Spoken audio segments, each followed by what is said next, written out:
Jimmy Akin's Mysterious World is brought to you by the Star Quest Production Network and is made possible by our many generous patrons.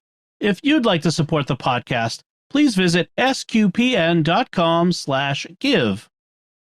Previously on Jimmy Akin's Mysterious World. Folks, Kabbalah is a school of Jewish mysticism that has been around for centuries. Today, it's experiencing a revival in popularity with pop stars like Madonna and Ariana Grande becoming advocates of it. But there are controversies surrounding Kabbalah or Kabbalah. One of them is its history. Kabbalists claim that its teachings go back more than 3,000 years. But modern academic scholars have challenged this. So what is the truth about Kabbalah? Where did it come from? And what happened in its turbulent history? You're listening to episode 219 of Jimmy Akin's Mysterious World, where we look at mysteries from the twin perspectives of faith and reason. In this episode, we're talking about the teachings of the Jewish school of mysticism known as Kabbalah. I'm Dom Bettinelli, and joining me today is Jimmy Akin. Hi, Jimmy. Howdy, Dom. Kabbalism is a school of Jewish mysticism that's been experiencing a new wave of popularity, with celebrity pop stars embracing it. Last week, we talked about its controversial history, and today we'll be talking about its controversial teachings. Kabbalists hold that these teachings were held secret for thousands of years, but now they're publicly known.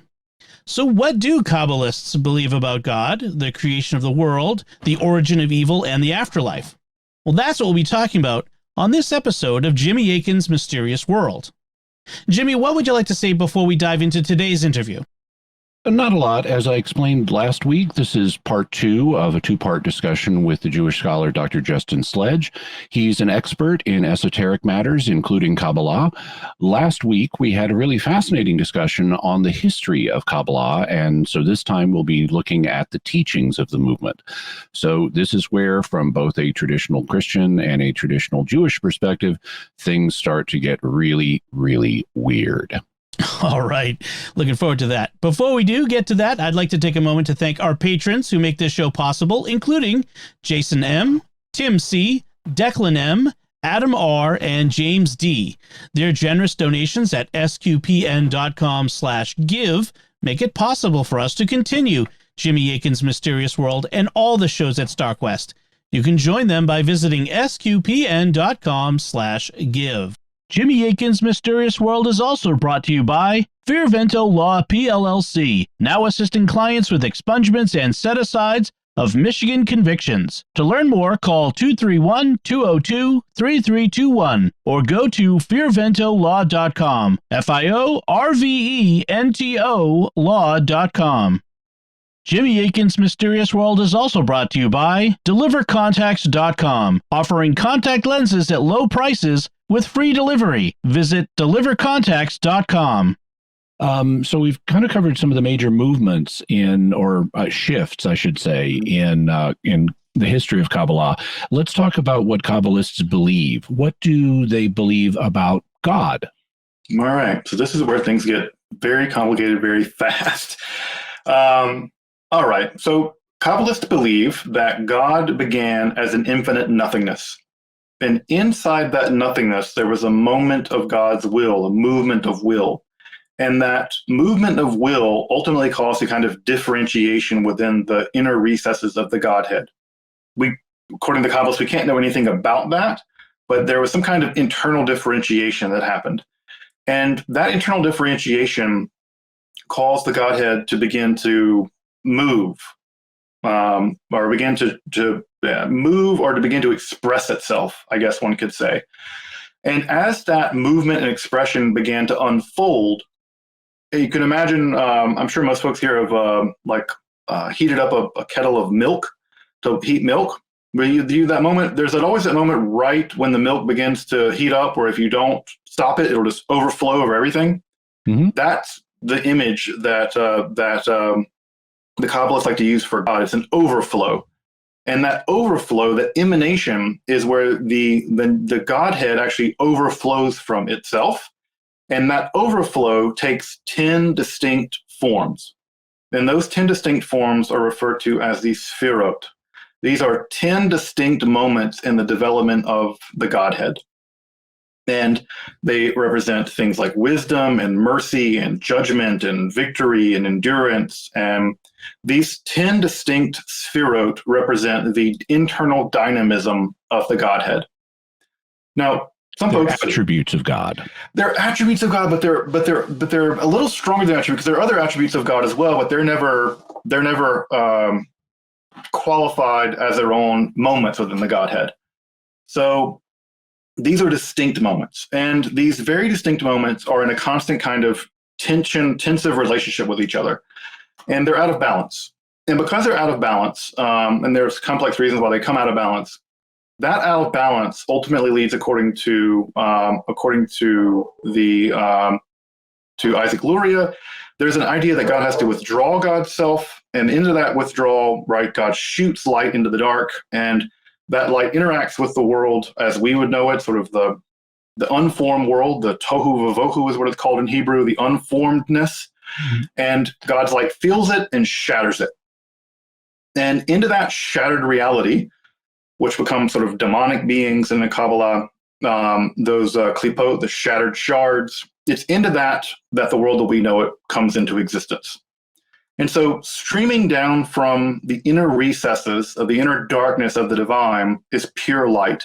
And that light comes down, all right, takes 10 distinct forms, and eventually the last form it takes is our realm. And that is where we exist. Now, the task of the Kabbalist, and we may talk more about this in a minute, the task of the Kabbalist is to realign the supernal realm. And that realigning, that tikkun olam, the reparation of the world, ultimately redeems the entire world. And at some point, this entire cosmic drama comes to an end, and that's with the coming of the Messiah. So the basic idea, just to sort of recapitulate all this, is there's a sort of nothingness that is the Godhead. Out of that nothingness, there's a withdrawal, what is called tzimtzum, contraction. Into that contraction, always imagine the contraction is like that moment after you've like had too much at Thanksgiving and you have to like suck your belly in to put your belt on. It's that moment of contraction. Into that contraction flows the divine light. That divine light breaks into different vessels, into different shards. And by the time it gets down to us and our creation, our task is to repair, to be partners in that and into the repairing of the world. So it's a very different idea than creatio ex nihilo, right? Creation from nothing that you would find in Maimonides or Thomas Aquinas. And so it's much more Neoplatonic in that it's an emanation scheme. God is sort of flowing out of God's self. And it's also not the idea that God is there to save you, but also that you have a direct role in the reparation of God. Mm-hmm. And so this is where things get very strange for, I think, many Christians and Muslims, whereas the idea is that there's a very asymmetrical relationship, right? That human beings have no power to save themselves and certainly not fix God. But in Kabbalah, God's goodness and human goodness have to work together in order to repair the entire world and realign the world of the divine. So it's a much more cooperative idea as to why the world exists at all. Yeah, Christians would say that at least classically, that God associates us with his work, and that there is an aspect in which by doing good in the world, we bring about his kingdom or aspects of his kingdom and thus repair the world in that sense. But we ain't fixing God. Yeah. This is where and you can see where Kabbalah could become you can see why it was deemed heretical at the very beginning. Mm-hmm. You're like, what do you mean God has to be repaired? And the Kabbalists would say, yeah, God is what God will be. Ehiyah asher ehiyah. I am becoming what I will be. I will be what I will be. That's not a quotation from Exodus. From Exodus, right. Not that I am what I am, right? Because that's where Hebrew grammar is very different than English grammar or Latin grammar, where there's a sense that God isn't done yet, that God is a process, and that process isn't over. Right. I was going to say, it sounds like in Christian terms, this is process theology, where God is not an eternal, unchanging, outside of time ground of all being. He's instead involved in some kind of internal process that has stages. Right. Definitely has stages. And those stages are going on even now that, and we can have direct impact on how that shapes up. So I wanted to go back over what you said and relate it to some terms and images that people may have encountered. So you start with God as this initial undifferentiated reality that's beyond what we can conceive, and this is kind of an extreme version of negative theology. Right. Negative theology is where you can say what God is not, like God is not a man or God is not evil, but it's harder to have words grasp the reality of what God is. And so this is kind of an extreme form of negative theology. And this understanding of God in Kabbalah is Ein Sof, or sometimes pronounced Ein Sof. There's a pun there in Hebrew, right? So Ein Sof means the infinite without end, and Ein Sof, right? Almost the same spelling, right? Is the sea of nothingness. And so it's a complete undifferentiated nothing, right? Because God can't be something, that's idolatry, right? And so God is not something, God must be no thing. And that's the undifferentiated Ein Sof, the infiniteness of God, the no thingness of God. And there's even a kind of parallel, which is not to deny God's existence. There's even a kind of parallel in some Christian circles where you'll have some Christians, and this is really a definitional matter, but some Christians won't like to say God is a supreme being, because that would imply he's like a single concrete thing when really he's the ground of all beings. Or a being among beings. Yeah. So in fact, it does lead, there is a kind of mystical atheism that does actually develop out of Kabbalah that says that any belief in a God is idolatry because it's a conception of it. And so this is actually where Kabbalah gets really close to things like Meister Eckhart. Paul Tillich. Paul Tillich, and this is, of course, Meister Eckhart almost, had he not died, he would have been promptly excommunicated. But you get, or maybe an extreme version of pseudo-Dionysius. But so we begin with this undifferentiated no thingness. That's the initial starting point, as much as there is one. And so we have this infinite sea, and then we have this event called Tzimtzum, where the sea contracts. And the way I visualize this, and you can tell me if this is a common visualization, but it's like the sea contracts so that it opens up a hole, like a bubble in itself. Right. And then into that bubble, within the sea, God shines light, and you get the differentiation of this light into the 10 Sefirot. And these are often pictured. Now, I should mention, for people who are just reading the word in an English text, it's going to look like Sefirot. Right. But it's actually pronounced Sefirot rather than Sefirot. And one of the most common images that people will see, like if you go online or read a book about Kabbalah, you'll see this image of these 10 circles that are connected in a kind of tree-like diagram that is often called the tree of life. Right. And the circles represent the Sefirot, or the different aspects of God, like mercy and strictness and the others that you mentioned. And so that's what that diagram is. That's representing these different aspects of God's character. And so when you see that tree-like diagram, that's what's being talked about. Right. And in the medieval literature, the favorite image is actually the fountains at the very center of medieval towns, right? Where you have the water coming out of the top, right? And it flows down to 1, then to 2, then to 3, and it goes down like that. They love the image of the fountain. For some reason, I always imagine at weddings, when you hear like people pouring champagne under the top, right? Imagine the champagne is Ein Sof, and the light flowing down from the different glasses from one to the other is the light flowing down via the Godhead. But they have lots of different images. But yeah, you can imagine a sea, right? Imagine the sea sort of receding. And it's into that emptiness that is where God's light will eventually emerge from it's actually in the Aramaic, it's the lamp of adamantine darkness is what God is referred to as at that moment. The light of unbreakable darkness. Yeah, the light of unbreakable darkness, which is this is the kind of language that Zohar loves to use. Mystics generally love paradoxes. Oh yeah, so they're bread and butter. I don't care what they can be. All these mystics love this kind of paradoxical language.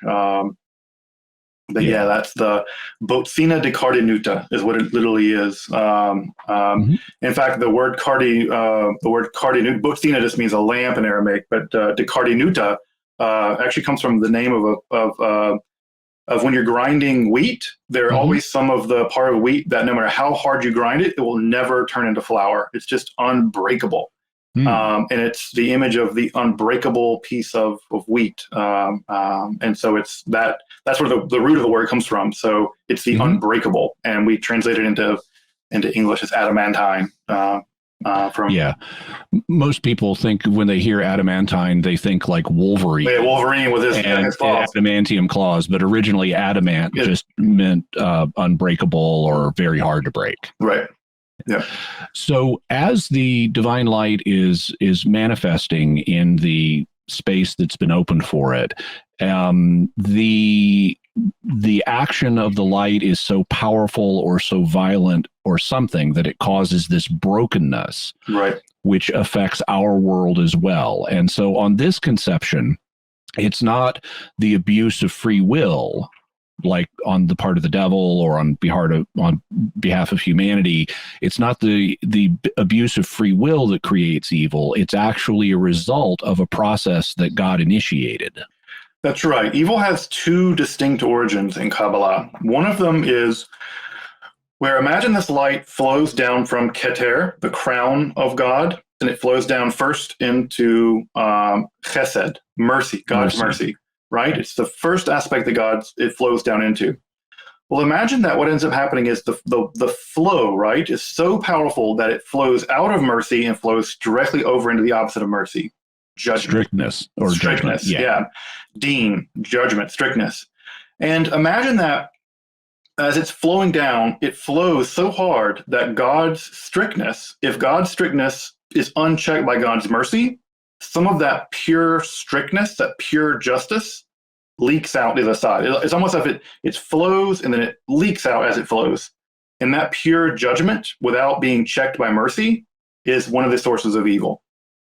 So it's actually part of God that goes unchecked, right? That unchecked judgment. And I'm sure we've experienced that, right? Where you're in the right and you're like, you're in the right and you just yell and you go overboard with it. You're too strict. That's the idea of evil in Kabbalah. There's another one, and it's the one you just mentioned. The container that this is all fitting into, the Tzimtzum, the contracted area, nothing can withstand the light of God. Nothing. There's no container, right? This is a completely unimaginable task. And so the very container that is the contraction is made out of breaks. The vessel breaks. And those shards become also evil. They become a different kind of evil. They're called the klipot, the husks, the shards. And those become the origin of the demons in Judaism and Kabbalah. And in that brokenness, right, the task of Kabbalah is to do two things, is to heal that brokenness. And also, right, and you mentioned the tree of life diagram, right? That tree of life diagram represents all the Sefirot in perfect harmony. They're never like that in Kabbalah. They're always slightly out of harmony. So that's the goal. That's the goal. Is to help the Sefirot be balanced in that way. Right. To redeem the klipot, right? And that is a spiritual act of redemption, to rebuild this shattered vessel and then to rebalance these divine forces back into complete harmony. And with the vessel repaired and with the divine reharmonized, that is the messianic age. Okay.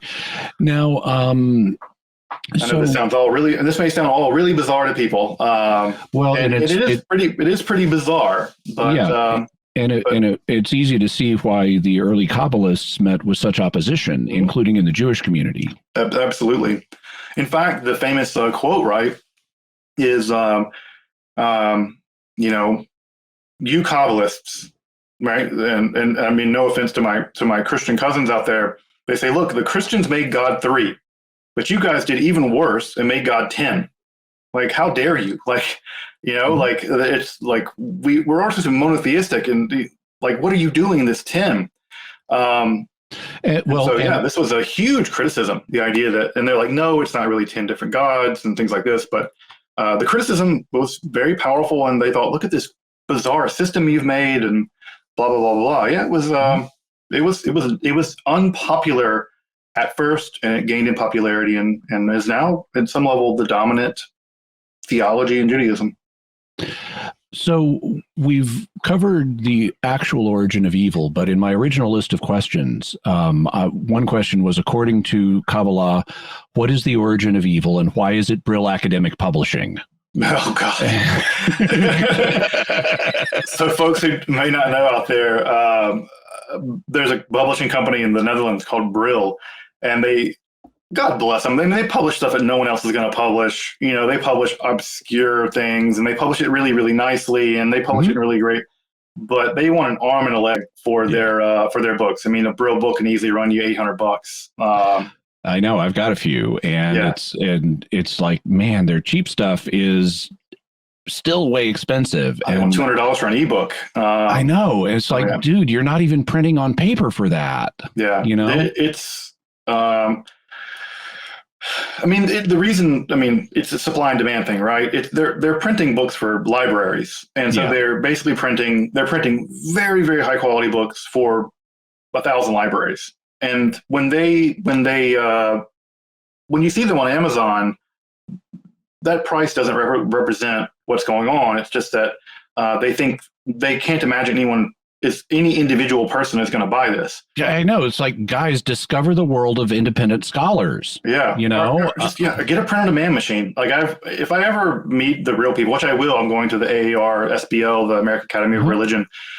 I'll meet them because they're there, and Will you take a tire iron with you? Yeah, I'm going to just bring a protest sign. Just like they just need to buy one of those print-on-demand machines. I don't mind a book that's not high quality, and I don't even want a paper book. I want electronic, and there's no duplication cost for that. Yeah, it's a business model. I mean, Brill dates back to the 17th century or something. Right. They're hundreds of years old. Yeah, and so I think they're still living in like the 70s or something. They just haven't academic publishing. And it's not just Brill. There's also Oxford and Cambridge, and they're bad, but they're still you can still get better. A $60 Oxford book. Yeah. And even the SBL, the Society for Biblical Literature, they publish really high level books on Ugaritic myth with the Ugaritic text there, and they cost $40. So I think it's just that Brill's still living in the 17th century. Yeah, they have not adjusted for the price of books going down. They're still using 17th century book prices. They're probably still afraid of the next tulip bubble and how that will decimate their economy or something. Yeah, and they're still working out of the East India Trade Company or whatever. Yeah. So a little bit of Brill bonding aside, now we covered a little bit of this, but what do Kabbalists believe we're supposed to be doing in this life, or what's the goal of practicing Kabbalah? Like, for example, in Christianity, the goal of practicing Christianity is to go to heaven and help other people go to heaven and be loving and help other people and so forth. And there are aspects of that sound kind of like the tikkun olam, or the repair of the world, that Kabbalists are interested in. But there's also in Christianity a kind of mystical union with God that's part of the goal. It's not just doing good in the world. It's not just a social gospel. Right. It's also having a personal or mystical union with deity. What's the goal in Kabbalah? Yeah. So to understand the answer to this question, you have to rewind a bit and understand, what is Kabbalah responding to? And what Kabbalah is responding to is Jewish rationalism. That is to say, Maimonides. Mm-hmm. And Maimonides is kind of like the Jewish Thomas Aquinas. He was a theologian philosopher in the 1200s. And he wrote a book with a great title, The Guide for the Perplexed, right? Which actually has a lot of fascinating stuff in it. Oh, of course, and Thomas read it. In fact, he refers in the Summa to the rabbi, and it's almost always Maimonides, which I've always really appreciated Thomas being ecumenical that way. He would just say the rabbi, and he never like threw shade, and or he said the commentator, and he meant Averroes. Yeah, and he never threw shade at him. I always appreciated Thomas's ecumenicalism on that. And the philosopher is Aristotle. He's a pagan. He's a pagan. So yeah, I've always appreciated. I love Thomas. More of a Duns Scotus man myself, but I have my healthy appreciation for Thomas. Well, to put a finer point on what you just said, Maimonides goes even farther than Thomas. I think in fact so far that Jews actively burned Maimonides' works after they were written because they thought that he was basically an atheist. Thomas, or rather, Maimonides, he was kind of the Baruch Spinoza of his day. Yeah, and people have actually said that Spinoza and Maimonides are actually more similar than they are different. And I've always been on that camp. I'm a big fan of Maimonides. Big fan of Gersonides, but whatever. At any rate, Maimonides basically argued that any talk about God's body is basically an allegory, metaphor. Angels are basically a metaphor, with the exception of 10 angels. Demons are completely a metaphor. There are none of those. And that the laws of Israel are basically conventions that were simply invented by God and Moses to basically get the Israelites to be moral, but they're not divine in any strict sense. So if Moses would have been a Dine person, a Navajo person, they would have gotten a different set of laws. It just so happened they happened to be Israelites, so they got those laws. So the laws, in some sense, are convention. Now, hear that out for a second. The laws are just convention, ultimately. You have to follow them because they're going to make you a good person, but ultimately they're convention. Fast forward to Spain, 1490. You're being told either you convert or you leave. Well, do you really want to leave a place you've been for hundreds of years? You have a good job, you're a doctor, you make a lot of money. And in fact, if you're told, if you convert, we'll give you land. We'll make you settle, we'll give you all kinds of things. Just convert. Now, of course, they don't tell you the Inquisition is going to be on your trail for the next 100 years or whatever, but convert.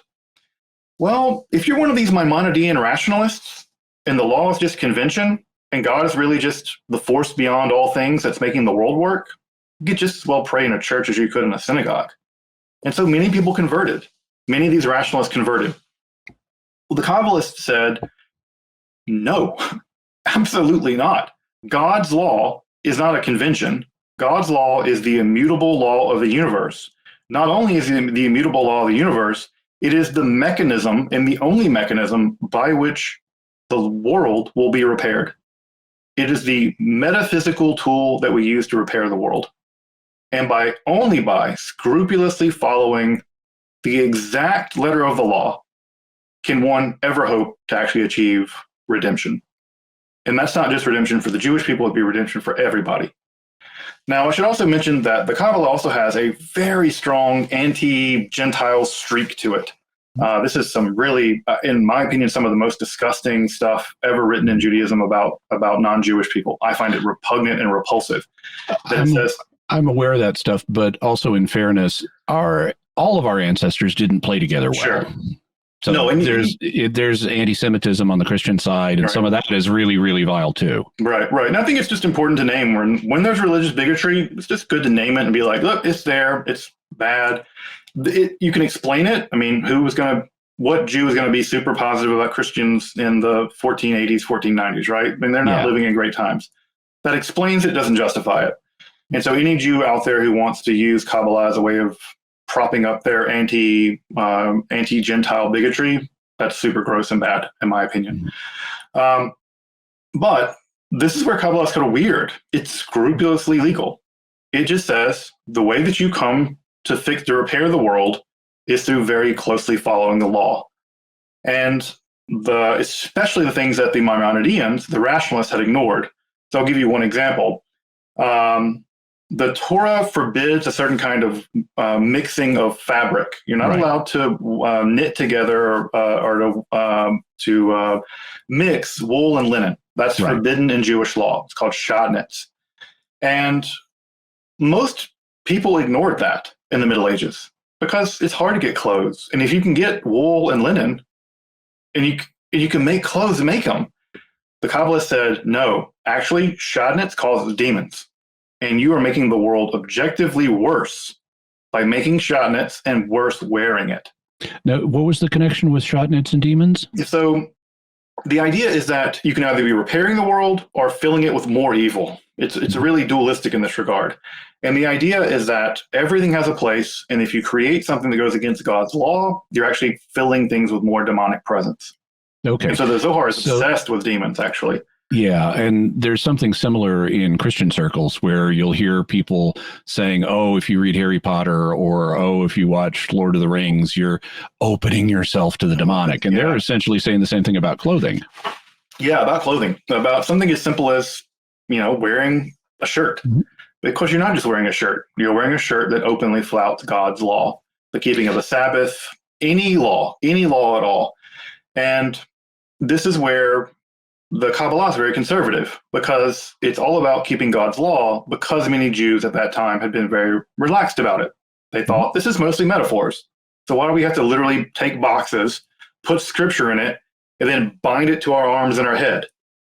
It's clearly a metaphor, right?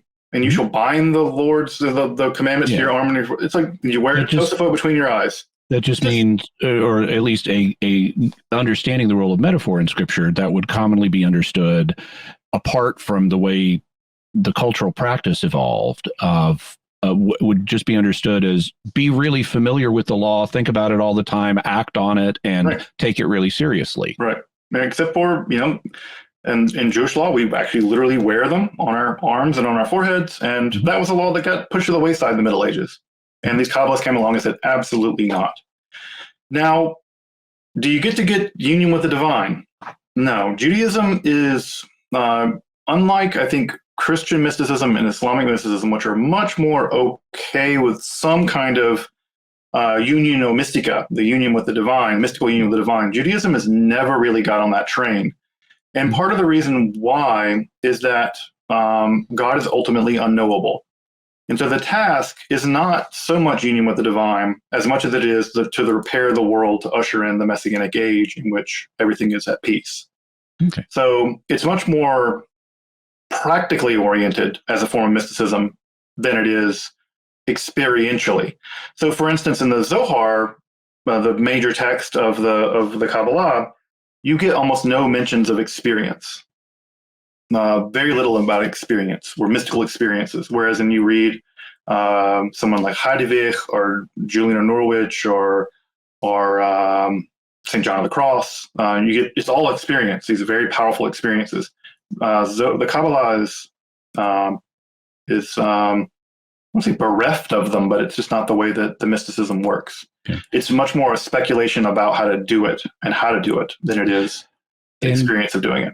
Before we get to that question, I wanted to ask one that occurred to me as you were describing the Kabbalistic view of the law of Moses as divine. Mm-hmm. So coming at it from an outsider, what I'd like to do is ask you an outsider perspective question, and maybe you can tell me how you think a Kabbalist might respond. Mm-hmm. So if coming from an outsider perspective, it looks like various laws in the Torah are based on conventions that, the Israelites would have had before, like they probably were not eating pork before the law was given. They would have found it disgusting, because if you don't grow up eating a certain food, you will find it disgusting. For biological reasons we don't need to go into. At least that happens with meats. Right. And so probably you had a pork taboo prior to the giving of the law, and then God sanctified that, made it part of his law as a way of helping keep the Israelites culturally distinct from their pagan neighbors, so they wouldn't be tempted to embrace paganism. And so there's nothing wrong with eating pork, but this was a way of helping the Israelites remain religiously true to God by isolating them from their pork eating, idol worshiping neighbors. In particular, so that, to my mind, as an outsider, would be one example of how a convention that, even though there's nothing wrong with eating pork in and of itself, can play a role and receive a divine blessing for the Jewish people as, okay, we're going to do this now because it'll be helpful. Mm-hmm. And so there's a rational basis for it, even though it's not intrinsically required.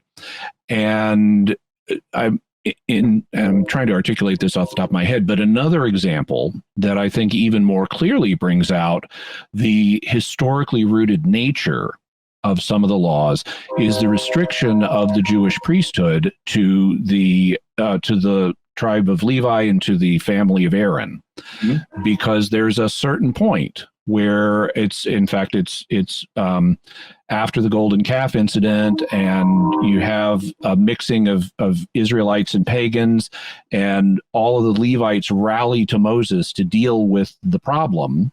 And Moses tells the Israelites, today you have ordained yourselves. And so they become the priest, they become the tribe that's associated with the priesthood. The priesthood comes from their number. Whereas originally any male head of the household, any patriarch, could offer sacrifice. Right. And now it's restricted because of these historical events. And in fact, at various periods in Jewish history, there have even been cases where, well, okay, if you're a Gentile and you want to worship the God of Israel, well, that's a good thing. But what if you're a Gentile and you want to sacrifice to the God of Israel? Well, according to some readings of Jewish law, that's actually allowed. And there have been cases where Jewish scholars would instruct Gentiles in, okay, here's how you offer sacrifice to the God of Israel. So all of this looks, from an outsider's perspective, like the restriction of the priesthood to this one family line. That looks like it's historically conditioned, not something that intrinsically has to be that way. And if that doesn't intrinsically have to be that way, because the patriarchs before weren't of that family, then maybe other things like the pork taboo doesn't have to be that way of its own nature.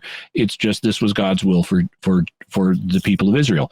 How do you suppose a Kabbalist might respond to that line of argument? I think they would say that what's happening there is that, and this is where Kabbalah can actually come across as weirdly determinative, which is to say that God is, all of the things around us are actually God coming into God's being, and that history isn't an accident. That when Abraham does this, or when Jacob did this, or when Leah did that, it's not just that Abraham, Jacob, and Leah are doing these things. It's that those are actually representative of motions within the Godhead.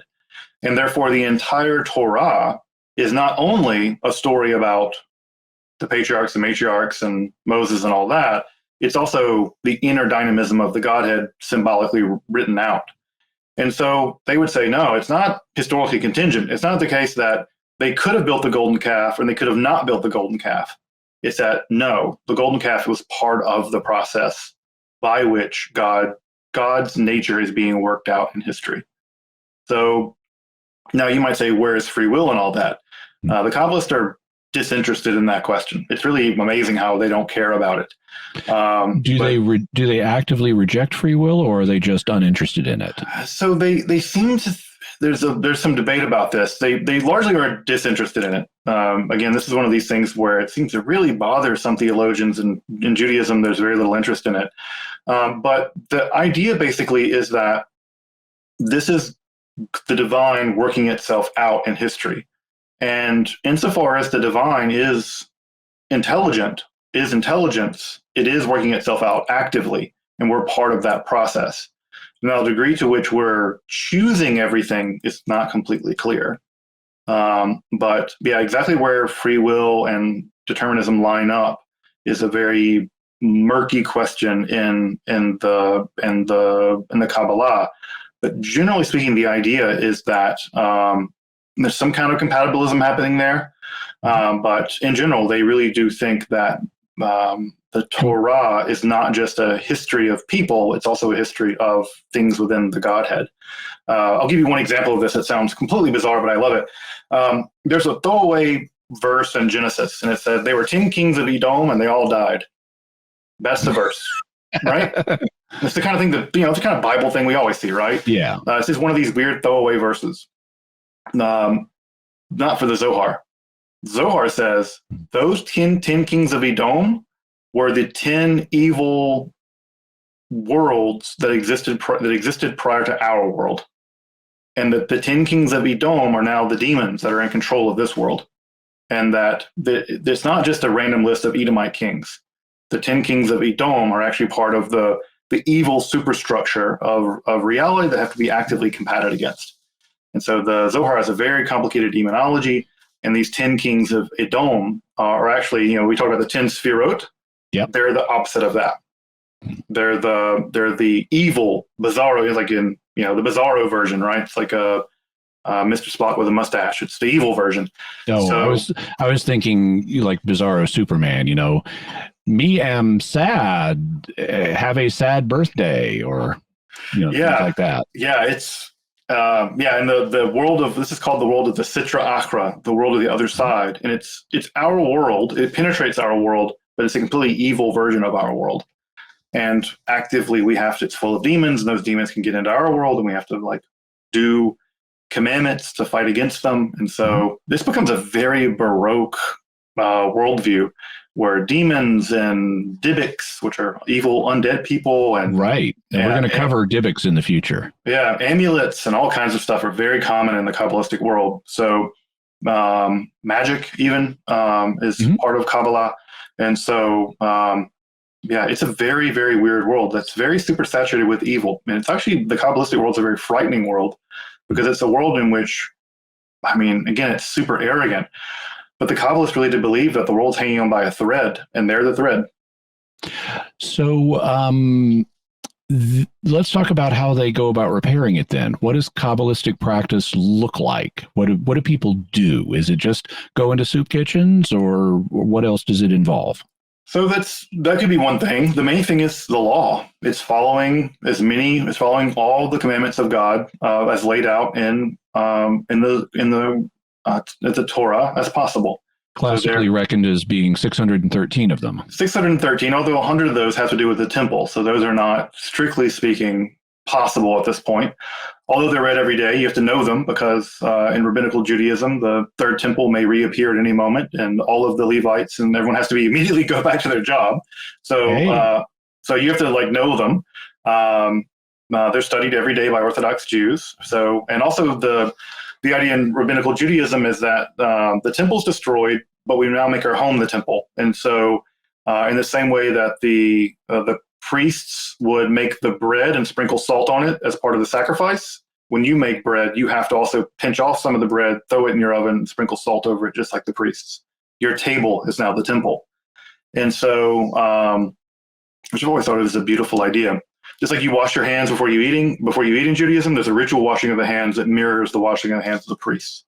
So the law basically is just that you follow the 613 commandments. You follow them to the letter, and that redeems the world.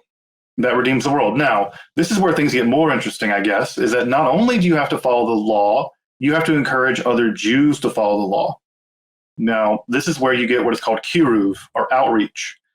Jews don't do proselytizing. Jews do not proselytize. In fact, the old legend goes that if a non-Jewish person comes to a rabbi and asks to be converted to Judaism, the rabbi's job is to turn them away at least 3 times. You're like, no, you don't want to do this, bad idea, you don't want to convert. But you can do outreach to other Jews, kiruv.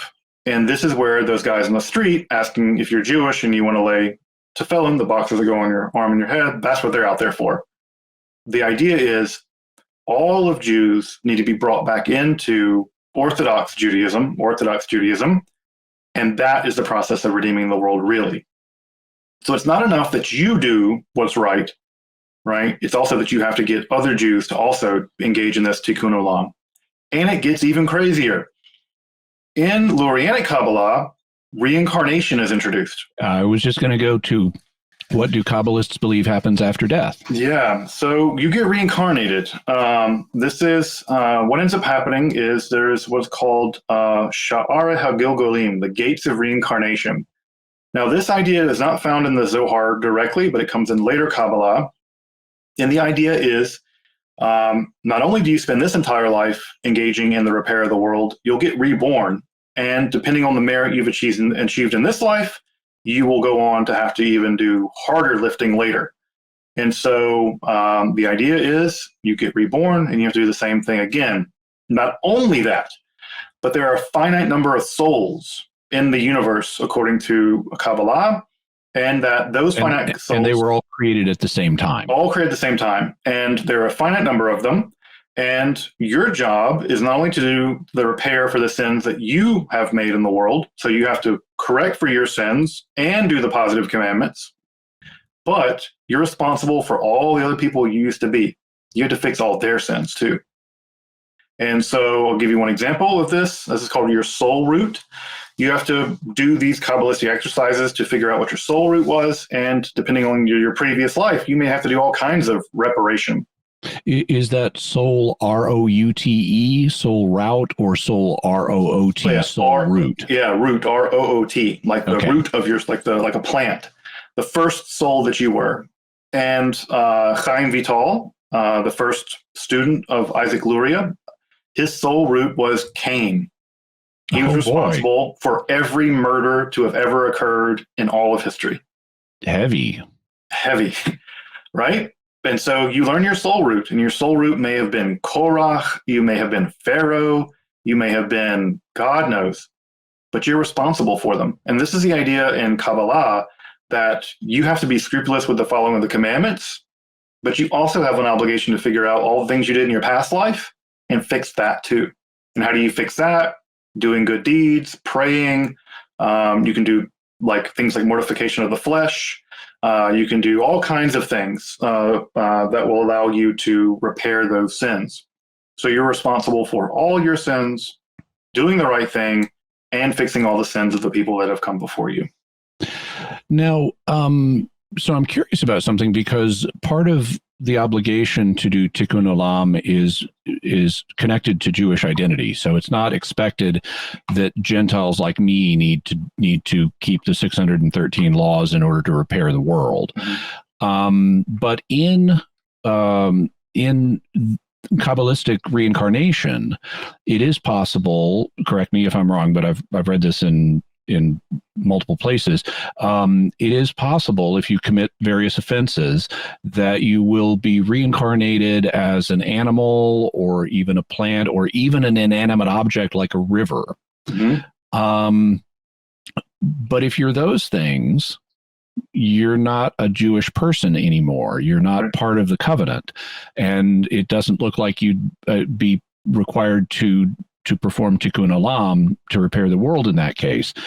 Do Kabbalists think that, like, reincarnationally, once a Jew, always a Jew? Or do you have Gentiles who get incarnated as Jews and then pick up this obligation? Or if you're a Jew and you get reincarnated as a non-Jew, as a Gentile, let's say, do you lose the obligation? How does that work? Yeah, that's the joke I always tell my non-Jewish friends of mine. It's like, be good, but don't be too good, because if you're too good, you'll get reborn a Jew. And so there's a hierarchy, and this hierarchy is super bigoted. I'm not going to lie. It's just, I don't like it. It's hierarchy. It's a bigoted hierarchy. Jews are at the top. Priests are at the top of that, right? Messiah is at the top of that.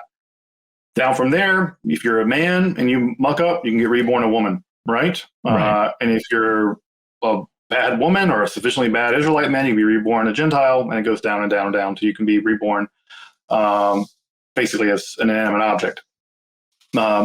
So the idea is that, assuming you're human, right? Assuming you're human, and even among animals, there are some animals that are considered better than other animals. For instance, pigs, as you mentioned earlier, are associated with demonic forces. So much so, by the way, that Kabbalistic households will not have children's books in them with pictures of pigs. Oh, so this is the equivalent of don't read Harry Potter. It's like, don't read the Three Little Pigs. Yeah, the Three Little Pigs. No.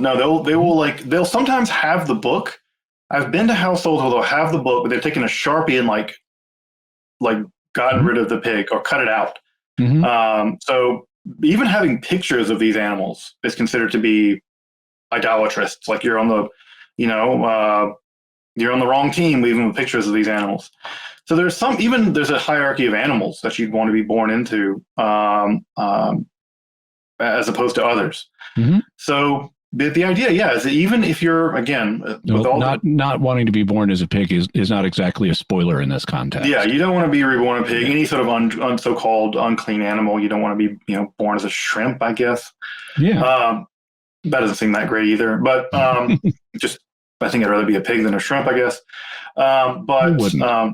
Yeah, it seems like a little bit better. I don't know. But at any rate, non-Jewish people have their own set of laws that they are expected to follow that are called the Noahide laws. Right. There's 7 of those. And Noahide means connected with Noah. The idea is that Noah, as the patriarch of the human family after the flood, all Gentiles are his descendants, and so they're bound by the laws he was bound by, even though the law of Moses had not yet been given. Right. Although it does say that on the ark there were 7 clean animals and 2 unclean animals right after it says there were 2 of each. But whatever, right. You can leave that over there. Got to have something for sacrifices. It's something. It's a peculiar little thing how Noah would have known which ones are clean and unclean prior to Moses being told which ones are.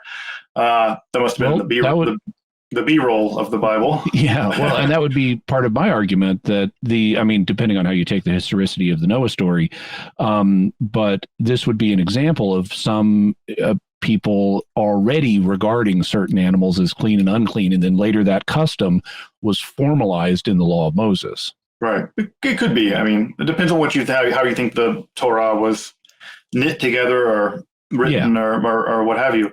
But yeah, one could be born a Gentile, and in fact, there are sections in the Kabbalah and in the rabbinical literature where it says it's way easier to repair the world as a Gentile, because the expectation is just that you have these 7 things to do, and as long as you believe in God and don't steal and don't lie and don't eat an animal that's still alive and things like that, the expectation is actually much easier. Don't be an animal vampire. Yeah, animal vampire. Don't eat the animal. The blood's still in it, and basically don't be a bad person. The 7 are not that hard, but of course, being a Jewish person, the expectation is very rigorous. And I've met Kabbalists, real Kabbalists in the wild out there, and they are. Especially in the land of Israel, where they tend to want to stay.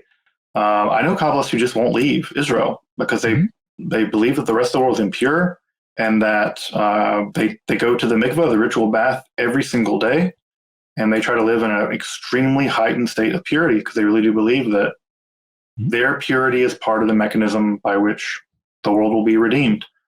So let's go there to the Messianic age.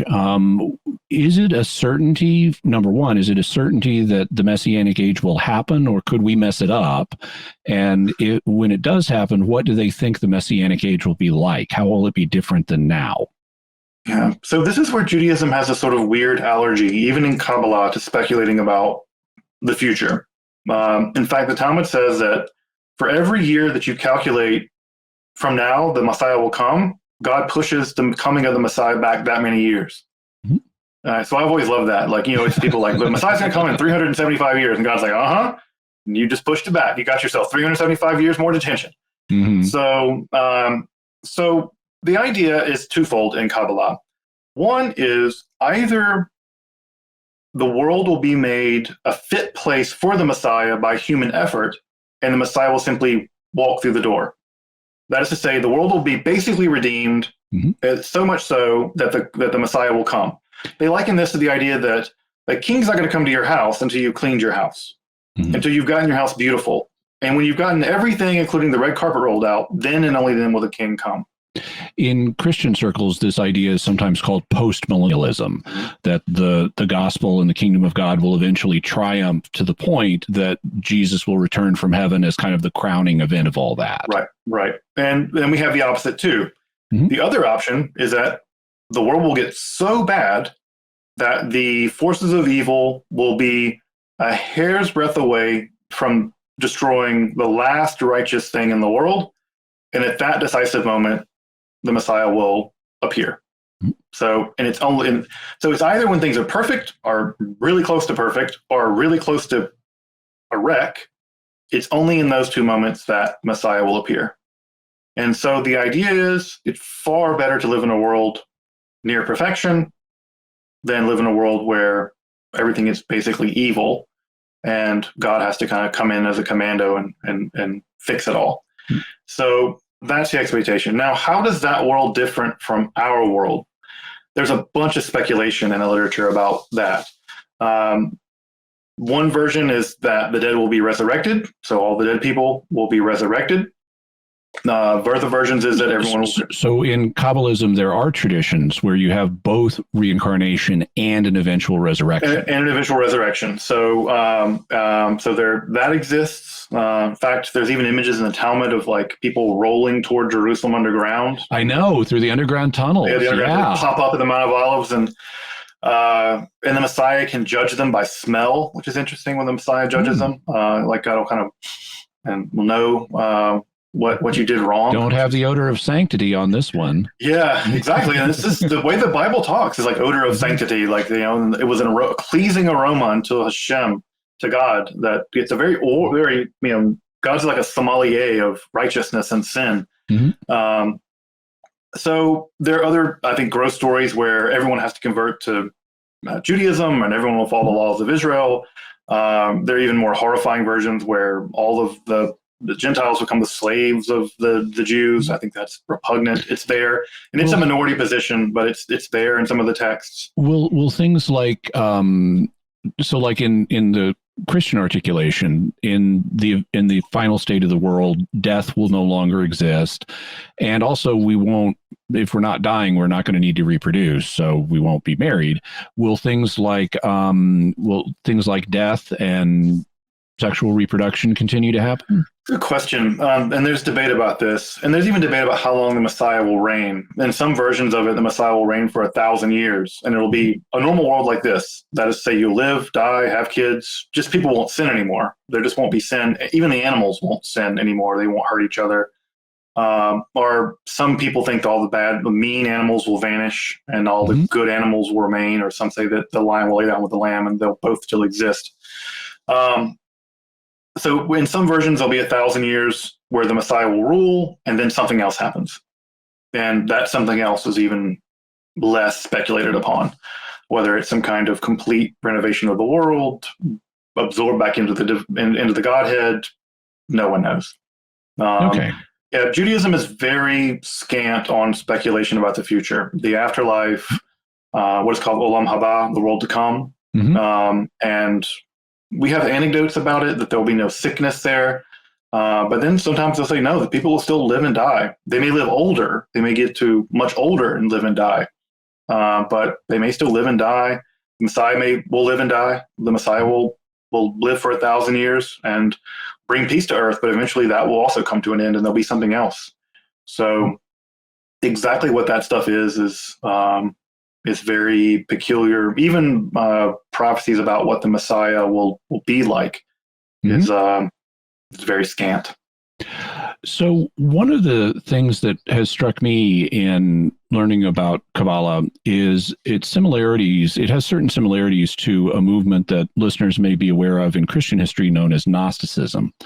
Now, there used to be more debate about, was Gnosticism a pre-Christian phenomenon, but these days it seems like most scholars agree that it emerged like in the 2nd century. That's when it really got rolling, and in a primarily Christian context. And Gnosticism claims that it's based on secret knowledge that has been passed down. And so what Christian Gnostics would say is that Jesus gave a whole bunch of teachings which are exoteric, that were proclaimed by the apostles. So those were meant to be public. But then there's also a secret set of teachings, or esoteric teachings, that he gave not necessarily to all the apostles, but to somebody. And then those have now been released to the public. So you've got, that's a similarity to what Kabbalists believe. Also, in the common Gnostic vision of how God works, or how the divine realm works, you have an ultimate unknowable God and then these emanations from God called aeons or eons that are kind of like the Sefirot, although they're not the same. And then you have the origin of evil is also rooted in these divine emanations, that something goes wrong in the process of the emanations, and that leads to us living in a fallen world. And so there are a bunch of similarities here, at least notable ones, between Christian Gnosticism and Kabbalah. And so I sometimes think of Kabbalah as like, okay, it's kind of the Jewish equivalent of Gnosticism. Mm-hmm. Do you think that comparison has merit? So there's two questions there. One question is there a historical connection between Christian Gnosticism and the Gnosticism of the late classical world and Kabbalah in the Middle Ages? And the answer to there is we don't know. Everybody and their brother has looked for a connection to the Cathars and to the Waldensians and to the Bogomils, and everyone's trying to find the link, the one letter from one rabbi to a Cathar or something. We've never found it. Also, there are enough technical dissimilarities between the Kabbalah and ancient Gnosticism to show that they're not quite that similar.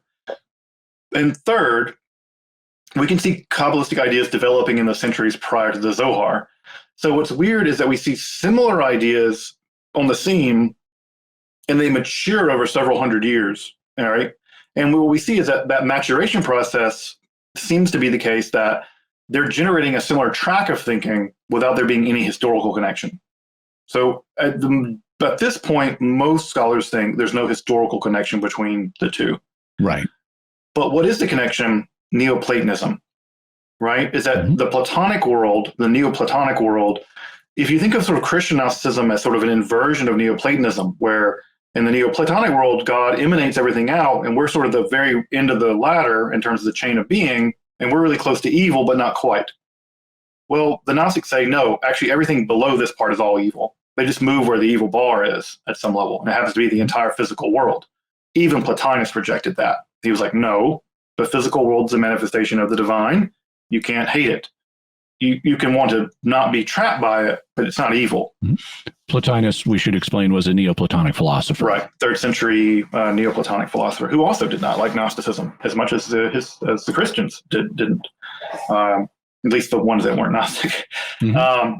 So I think what's going on there is that what explains the similarities is that when you start from basically an idea of an infinitely removed God, and you have to get to a finite existence, and you have to explain the problem of evil.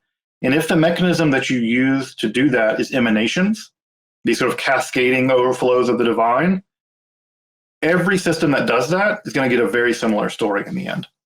So I think that the similarities, I wouldn't call them a coincidence, but I would say that they're actually just the result of when you accept certain kinds of positions, other kinds of positions necessarily flow if you follow logic. And I think that the Kabbalah and the Gnostics end up looking similar. Right. I didn't mean that it's descended from Christian Gnosticism. Because I'm unaware of any historical linkage as well. So I think of it as parallel evolution. Yeah, I think that's what's happening there, is a very similar kind of, because we see the same thing happen in the Islamic world. It's really shocking how very similar some Islamic forms of mysticism look very Kabbalistic, even though they're developing parallel to each other hundreds of years apart. But yeah, there are weird, like Jehovah's Witnesses reinvented Arianism. Right. And who knows to the degree, or even I would say the Latter-day Saints at some level also reinvent a kind of Gnosticism of their own. Which is very interesting. You become kings and queens of these eternal celestial kingdoms and stuff. And you're like, oh yeah, I heard that before. And we have these souls that all pre-exist and so forth. Yeah. So and I think it has a lot to do with the fact that there's no central authority in Judaism, unlike in some forms of Christianity. And if an idea gets out and people persuasively argue for it, it can take hold. It can get a life of its own. Kabbalah did that. Although I will say that after the whole Shabbatai Tzvi business in the 17th century, this false messiah that emerged, the Kabbalah took a big hit. It took a big hit. It was actually heavily restricted after that. folks may have heard these rules where you have to be 40 and you have to be married and you have to study the Kabbalah. All those rules came after this disaster with this false Messiah. So, because many Kabbalists and non-Kabbalists, the non-Kabbalists that told you so, look what you did. Like, look at this stuff. Look what it did. And the Kabbalists were like, yeah, we went too far. We were too eager. We gave people too much before they could handle it. And, a little knowledge is a dangerous thing. And sure enough, what dropped out of the deal was Shabbatai Tzvi. So we've covered the opposition that there's been to Kabbalah at various stages in Jewish history. How common is it today? And is it found in some groups more than others? Obviously, we mentioned Hasidism, where that essentially is a Kabbalistic movement. Right, it's baked right in. But how about in other Jewish communities? Is it common in some and rare in others, or what's the demographics of that like? And how much opposition is there to it today? I would say that in the liberal world, the progressive liberal Jewish world, it's becoming more popular. Just to say, so it was basically canon in the Orthodox world prior to the 19th century. And what ended up happening was that as progressive modern Judaism was developing, the conservative movement, the reform movement, they were facing extreme anti-Semitism. And one way of dealing with that anti-Semitism was to basically bury all this stuff. And when they developed their movements, the reform movement, the constructionist movement, the conservative movement, they just rejected it all because they were terrified they would make them look bizarre. And what they were interested in was looking basically like Jewish Lutherans in Germany. Mm-hmm. And it failed, right? Hitler didn't care that they were progressive. It didn't matter to him. And so in the progressive Jewish movement, I would say that people know about it. People are interested in it. But the degree to which an average person at a Reformed synagogue is a Kabbalist, you probably have the one hippie weirdo, basically. Mm-hmm. There'll be one person, that'll be into it. In the ultra-Orthodox world, it's much more common. It's much more baked in. But it also falls along ethnic lines. So Hasidic people, Eastern European people will be much more into it. Yemeni people, Moroccan people will be into it. Sephardi people will be much more into it. Sephardi people are people typically from Spain, the descendants of people from Spain, but also people from Greece, because they were exiled to Greece. Whereas Lithuanians, for instance, will be very opposed to it. That's where the heartland of the opponents of Hasidism were. Mm-hmm. It sounds like ethnically it's common among kind of around the people who stem from around the Mediterranean basin. Yeah, it's more popular there. But even among the more hard-line people, I'll give an example. The Vilna Gaon. The Vilna Gaon was an 18th century scholar who deeply hated the Hasidic movement. He thought they were just all heretics. He excommunicated all of them. But he was a Kabbalist under the hood. He just thought that he did it right, they did it wrong. And so it's one of those things where even rationally minded Orthodox Jews can still be skeptical of it, but still accept it at some level. Okay. Let's talk about the influence that Kabbalah has had outside of the Jewish community. Now, historically, there has been a kind of Christian Kabbalah. Can you tell us about that?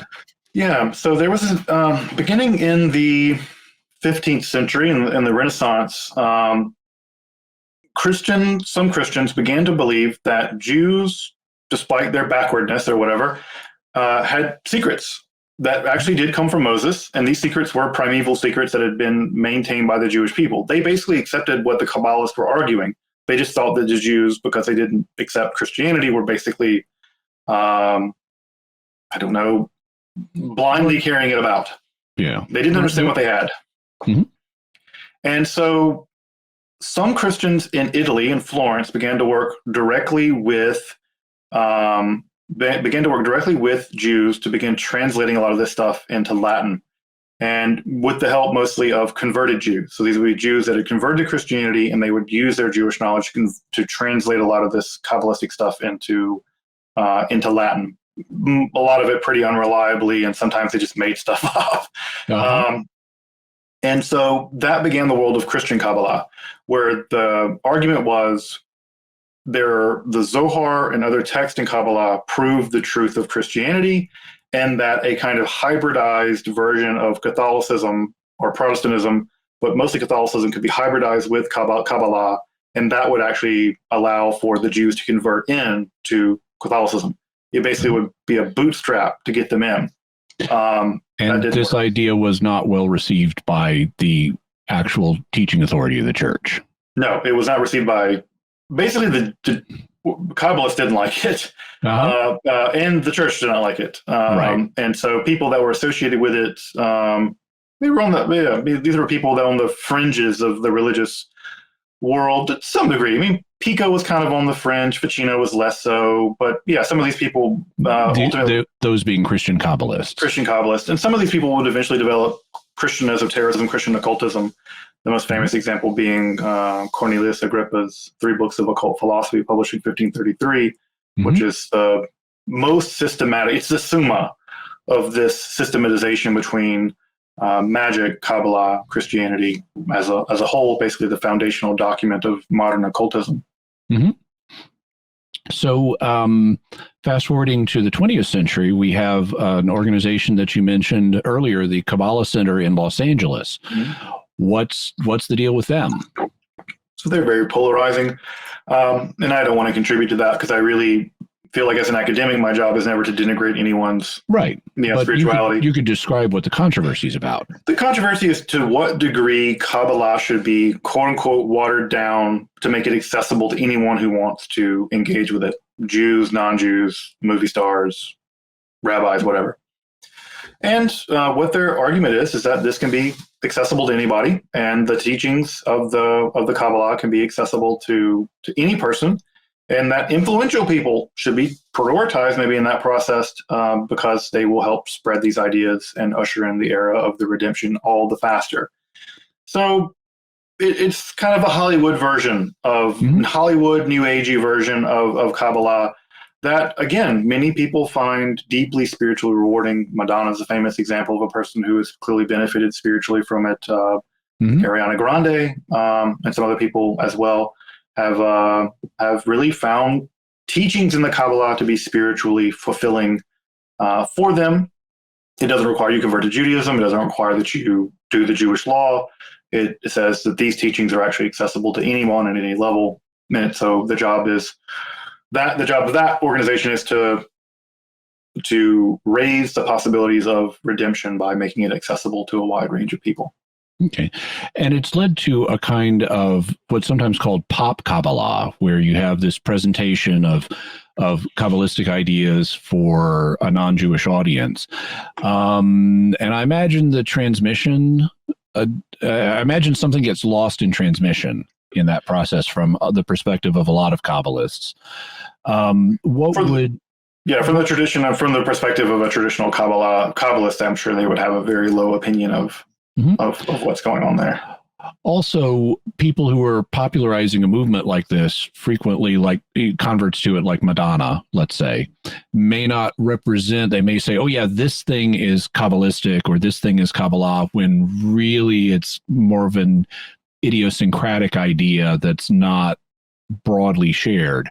So there's a danger of misrepresenting, like, for example, you have New Age people who will talk about Christianity, and they will say things like, the early Christians believed in reincarnation. And it's like, yeah, no, no, not really. And I can imagine that and that's kind of a popularization of esoteric ideas, and we have something similar going on with Kabbalah is esoteric, and then you have this modern popularizations of it. Are there particular things that people should be aware of that may be distortions or other considerations people should be aware of when they encounter pop Kabbalah?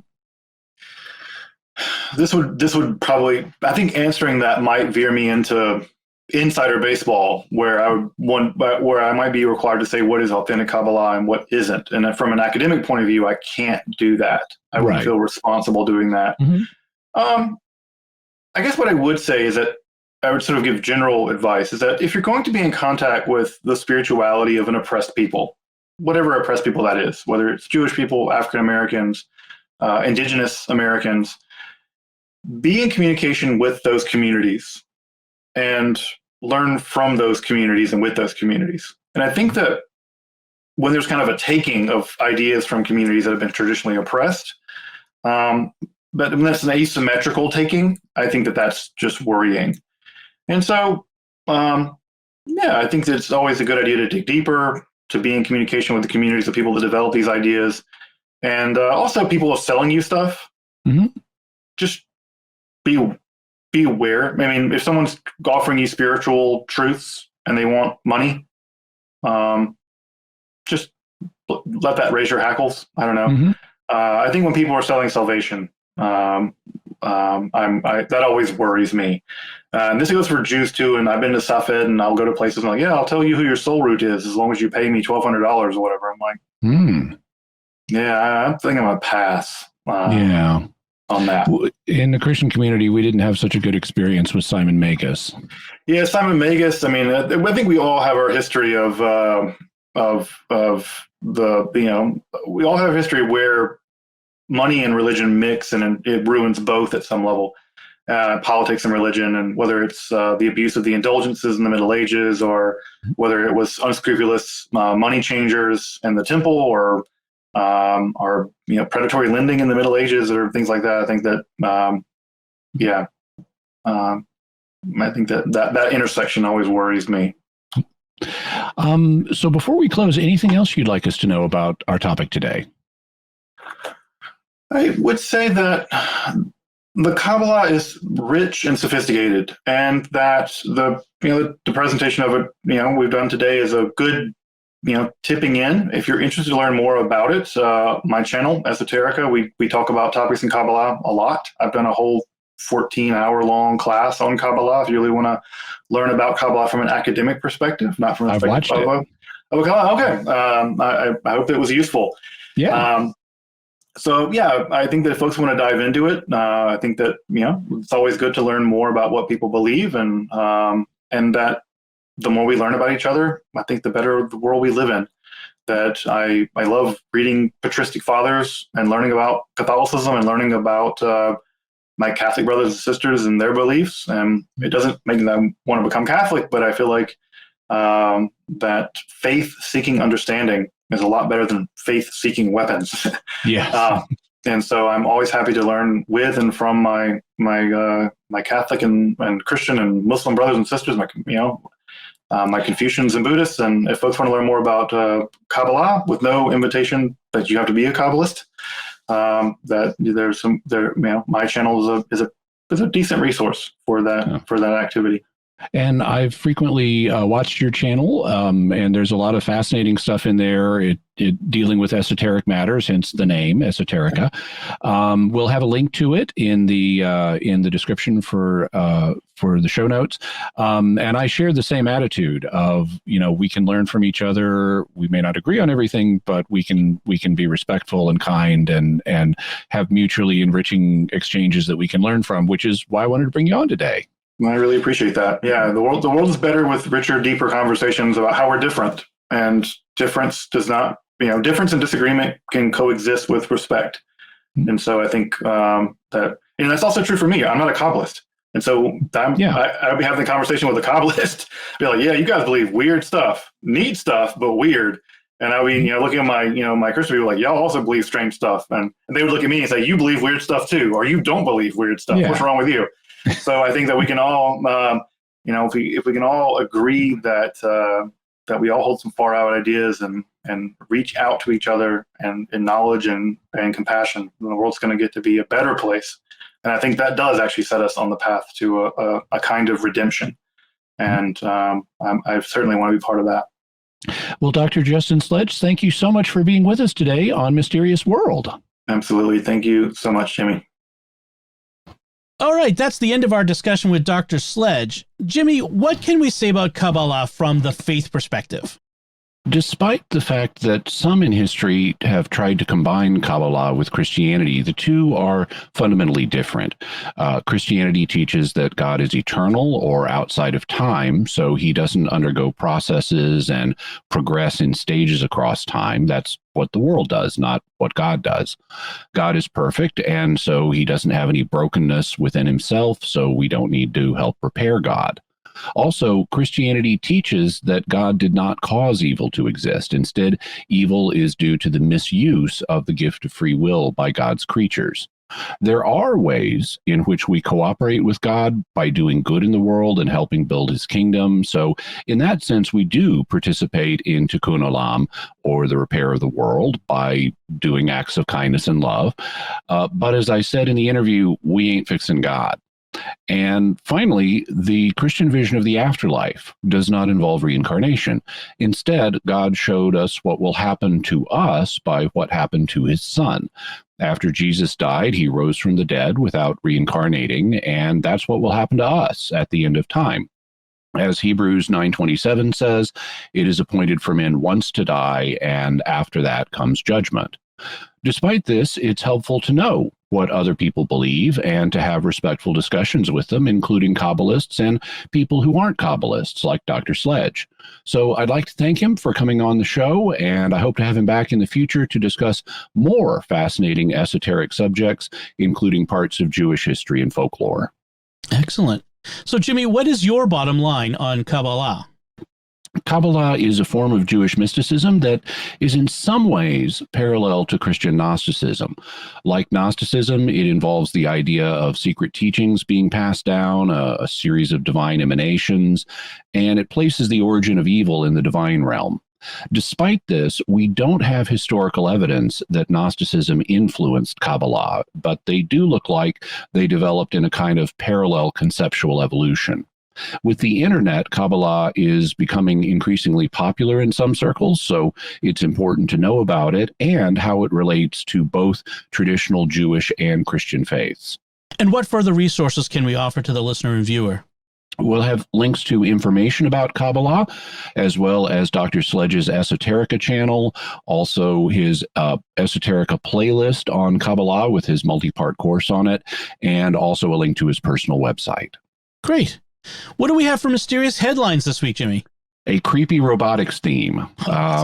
First, we will have a couple of links. One of them is a summary, and one of them is the home website of an object called the Prayer, which is described as a terrifying robotic mouth that chants AI-generated prayers.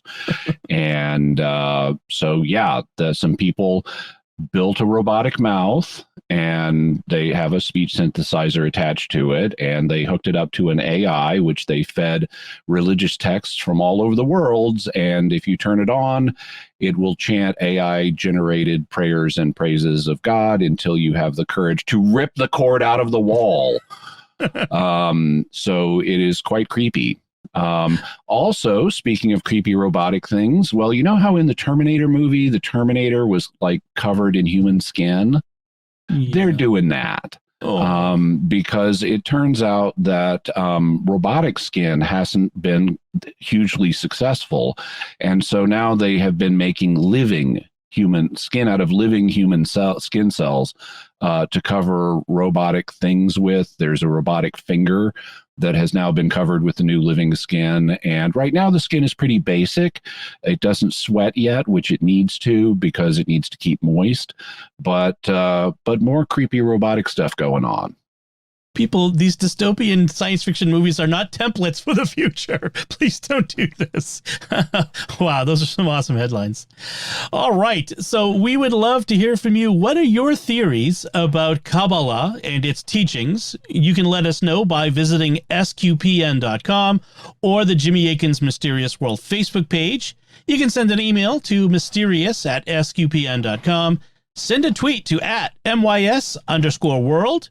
Join the StarQuest Discord community at sqpn.com/Discord, where we have a Jimmy Akin's Mysterious World channel, or call our mysterious feedback line at 619-738-4515. That's 619-738-4515. And I want to say a special word of thanks to the folks at Oasis Studio 7 for the video and animation work they did on this episode of Mysterious World. They do really great work, so check them out if you have any needs for video editing or animation. You can see their work by going to my YouTube channel at youtube.com/Jimmy Akin, where you can watch Mysterious World videos. We've been getting a lot of positive feedback from people about the added benefits of the video. You know, in addition to the information we present in the audio form of the podcast, people have been really impressed with what they're doing. And while you're there, I am trying to grow my YouTube channel, so I'd really appreciate it if you subscribe to the channel and hit the bell notification so that you'll always get a notification whenever I have a new video, whether it's Mysterious World or something else. And if you haven't seen the video yet, you haven't been able to see the little Jimmy and Dom animations around the screen, at least go check that out. I love those. Those are great. So, Jimmy, what are we going to talk about next time? Next time, we're going to be talking about another religious mystery, but this one is a little closer to home. Next time, we're going to be discussing Eucharistic miracles and what recent scientific studies of them have shown. Awesome. Very good. Folks, get your very own Mysterious World t-shirt or mug and more in our merchandise shop at sqpn.com/merch, M-E-R-C-H. You can find links to Jimmy's resources from our discussion and links to the mysterious headlines on our show notes at mysterious.fm/219. And remember, to help us continue to produce the podcast, please visit sqpn.com/give. Jimmy Akin's Mysterious World is brought to you in part through the generous support of our sponsors, including Aaron Ferguson Electric and Automation at aaronv.com, AARONV.com, making connections for life for your automation and smart home needs in North and Central Florida. Jimmy Akin's Mysterious World is also brought to you in part by Catechism Class, a dynamic weekly podcast journey through the Catechism of the Catholic Church by Greg and Jennifer Willits. It's the best book club, coffee talk, and faith study group all rolled into one. Find it in any podcast directory. Until next time, Jimmy Akin, thank you for exploring with us our mysterious world. Thanks, Dom. And once again, I'm Dom Bettinelli. Thank you for listening to Jimmy Akin's Mysterious World on StarQuest.